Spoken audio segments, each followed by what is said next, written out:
இட்லி பொடி, பருப்பு பொடிக்கு பதிலா ஒரு தடவை இந்த மாரியும் பொடி செஞ்சு ட்ரை பண்ணி சாப்பிட்டு பாருங்க. ரொம்பவே சூப்பரா இருக்கும். ரீசென்ட் டயத்துல தான் செய்ய ஆரம்பிச்சேன். என்னோட ஃபேவரைட் ஐட்டத்துல இப்ப இதுவும் ஒண்ணு. டம்ளர் அளவுல சொல்றேன். 1 டம்ளர் பச்சை கடலை எடுத்துங்க. அத நம்ம வறுத்துக்கலாம். கையில எடுத்து பார்த்தா தோல் தனியா வரணும். அதுதான் பதம். இப்போ தட்டுல ட்ரான்ஸ்ஃபர் பண்ணுங்க. ஆறட்டும். நெக்ஸ்ட்டு கடலைப்பருப்பு. 1/4 டம்ளருக்கும் கம்மியா, அதாவது இந்த அளவுக்கு இருந்தா போதும். லைட்டா செவக்கிற அளவுக்கு வறுத்துங்க. அதையும் தட்டில் ட்ரான்ஸ்ஃபர் பண்ணிங்க, ஆறட்டும். நெக்ஸ்ட்டு 1 ஸ்பூன் ஜீரகம்.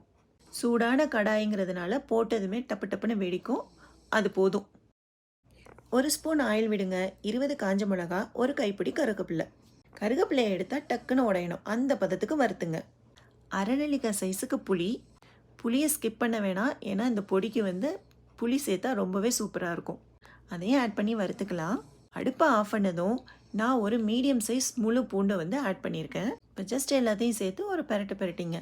எல்லாமே ஆறுனதுக்கப்புறம் ஃபஸ்ட்டு மிக்ஸி ஜாரில் பூண்டு, புளி, கருவேப்பிலை, காஞ்ச மிளகாய், தேவையான அளவு உப்பு போட்டு அரைச்சிக்கலாம்.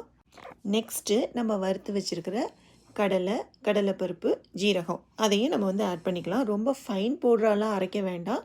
கொஞ்சம் கொரப்பாக இருந்தால் நல்லாயிருக்கும். அவ்வளோதான், அரைச்சி எடுத்துகிட்டு வந்தாச்சு. இப்போ ஆறுறதுக்காக ஒரு தட்டில் ட்ரான்ஸ்ஃபர் பண்ணி வச்சுருக்கேன். ஆந்திரா ஸ்டைல் பள்ளி பொடி ரெடி ஆயிடுச்சு. இட்லி தோசைக்கு சூப்பர் காம்பினேஷன். அது மாதிரி சுடு சாதத்தில் போட்டு பிசைஞ்சு சாப்பிட்றதுக்கும் அவ்வளோ சூப்பராக இருந்துச்சு. ட்ரை பண்ணி பாருங்கள். தேங்க்ஸ் ஃபார் வாட்சிங்.